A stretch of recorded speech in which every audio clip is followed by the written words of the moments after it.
आपको सुनने को मिलेंगे। भूमि के सभी तीर्थ सोमवारी अमावस्या के दिन वहाँ पर रहते हैं। कहाँ रहते हैं? जलों में रहते हैं। तो कहा जाता है कि सोमवारी अमावस, रविवारी सप्तमी, मंगलवारी चौथ, बुधवारी अष्टमी में ये 4 तिथियां सूर्य ग्रहण के बराबर कही गई हैं। सूर्य ग्रहण के समय पर दान पुण्य करने से जो फल प्राप्त होता है, ये तिथियां बिल्कुल सूर्य ग्रहण की तरह ही कही गई। जो उसमें स्नान, दान और श्राद्ध करते हैं वो अक्षय हो जाता है। तिथि और वासर का योग यथाकाल मिल जाए तो भानु के अंत व मध्याह्न में वही पुण्यकाल कहा जाता है।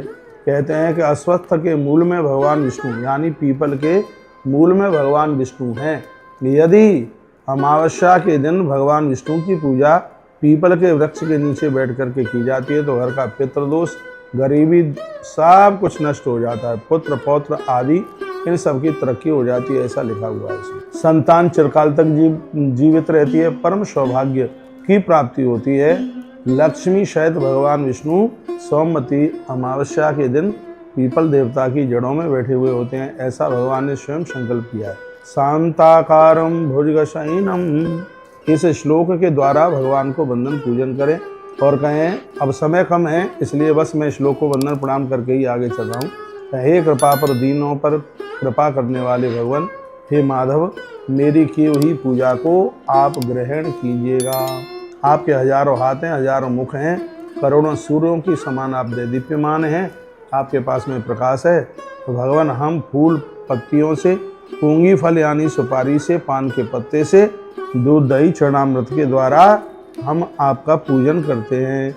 आप हमारी इस पूजा को स्वीकार कीजिएगा। हे पीपल देव मेरे सारे पापों को नष्ट कर दो। हे वृक्षराज हम आपको नमस्कार करते हैं। इस मंत्र से पीपल देवता की पूजा कीजिए। सोमवती अमावस्या के व्रत की संपूर्ति के लिए श्रेष्ठ ब्राह्मणों को उनको भोजन कराइए, उन्हें दान दक्षिणा दीजिए और उनसे प्रार्थना कीजिए कि हम ब्रह्मा विष्णु और महादेव के रूप में आपको देख रहे हैं। ऐसी मंगल में प्रार्थना करनी चाहिए। तो ये सोमवती अमावस्या की कुछ पूजा की बातें आप सुन रहे हैं। अब हो सके तो आप 7, 21, 51 या 108 पीपल की परिक्रमा लगाई। लिखा है अष्टोत्तर शतम कुर्यात स्मरण वृक्षे प्रदक्षिणा।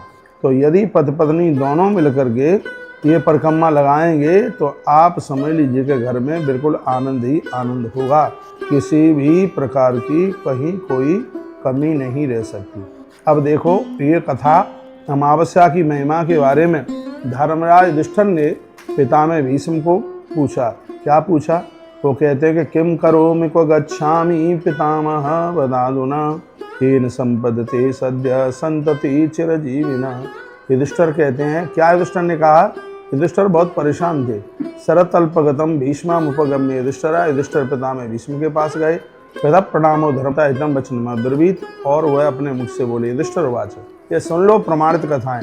युधिष्ठिर ने कहा हतेषु भीमसेनेन कोपिना तथा परेषु भूपेषु हतेषु युधिष्ठिर। क्या कहा? तो किम करोमि को गच्छामि पितामह वदादुना, इस समय मैं क्या करूं और कहाँ जाऊं इसके बारे में बताएं। इन संबद्धे सद संतति चिरजीवना, व्यक्ति को ऐसा क्या करना चाहिए जिससे उसके बच्चों की उम्र लंबी रहे, क्योंकि माता पिता के सामने बच्चों की मृत्यु हो जाए यह तो बिल्कुल ठीक नहीं है। इसलिए हे पितामह मैं आपसे पूछता हूँ, आप कुछ उपाय बताइए क्या करें। तब भीष्म जी ने क्या कहा? भीष्म वाच शृणु राजन प्रवक्ष्यामि व्रतानानुमुत्त मम व्रतम यक्षाचरण मात्रेण संतति चिरजीवन। हे राजन युधिष्ठिर सुनो, व्रतों में सबसे बड़ा व्रत है, सबसे बड़ी पूजा है जिससे बच्चों की उम्र बढ़ती है, उसका नाम है अमावस्या। यदा पार्थ सोमवार युता भवेत्, यदि सोमवार के दिन अमावस्या पड़ जाए और उस दिन पूजा पाठ कर लिया जाए, हवन यज्ञ कर लिया जाए, भोर में जल्दी नहा करके नारायण की पूजा कर ली जावे तो इससे बच्चों का आयुष्य, बच्चों की उम्र बढ़ती है। आप सब सुन लें, सबके मतलब की पूरी कथा युधिष्ठिर ने सोमवती अमावस्या की सुनी, लेकिन 12 साल तक युधिष्ठिर ने तप किया सोमवती अमावस्या को प्रकट करने के लिए, लेकिन सोमवती अमावस्या प्रकट नहीं हुई।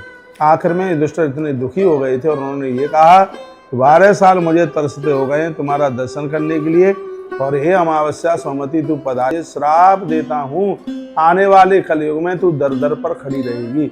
भीष्म के सामने सोमवती अमावस्या की महिमा सुनने वाले युधिष्ठिर ने सोमवती अमावस्या को श्राप दिया था, लेकिन हम कलयुग के लोगों के लिए वह वरदान हो गया। इसलिए 2, 4, 5, 6 महीने में सौमती अमावस्या चल के आ जाती है। एक बार मैं फिर निवेदन करना चाहूँगा, सोमवार को पड़े अमावस्या, मंगलवार को पड़े चौथ, रविवार को पड़े सप्तमी और बुधवार को पड़े अष्टमी, इसमें किया गया सत्कर्म सूर्य ग्रहण के बराबर होता है। जिंदगी में इस बात को कभी भी नहीं भूलिएगा। अब आइए भीष्म जी सौंपते हैं।